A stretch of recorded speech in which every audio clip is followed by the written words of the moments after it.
This was...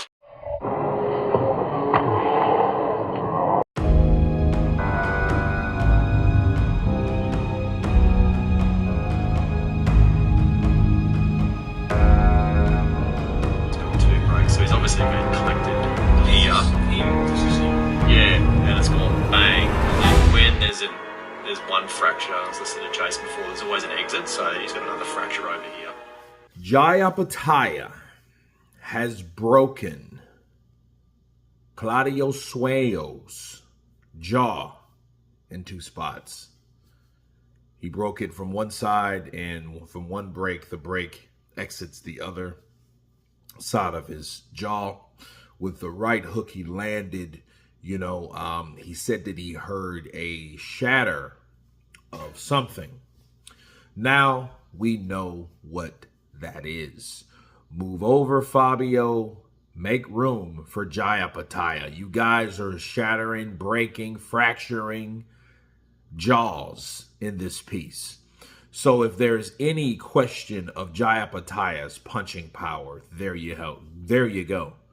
Now, keep in mind, I think this is a fistful of irony. And the reason for that is, wasn't it Opetaia that got his jaw broke by Marius Bradis, right? His jaw was broken in that fight, where he carried on, where he still won, where he still was the wounded warrior.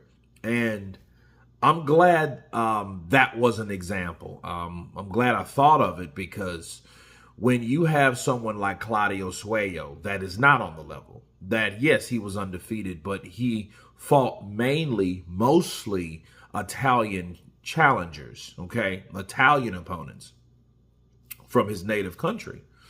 You get to a certain level in the sport, and certain things, sacrifices are necessary to show or to prove who you are.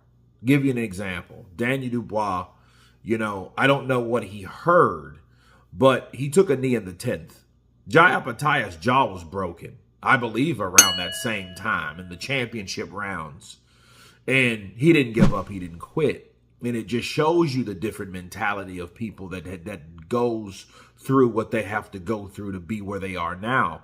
See, if Opetaia would have quit against Bradis, right, he wouldn't be anywhere where he is. He would have that one loss that stuck out like a sore thumb by that one person that has been beaten a couple times. You see what I mean?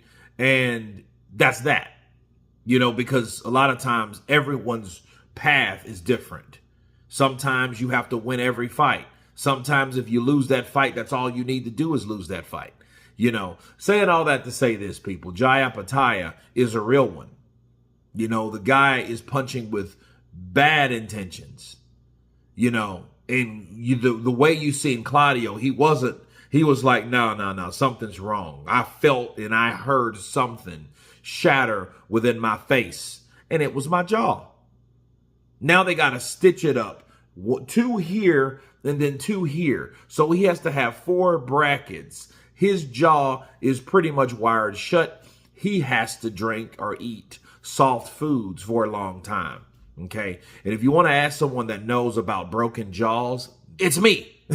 I had a broken jaw right here, in 2005.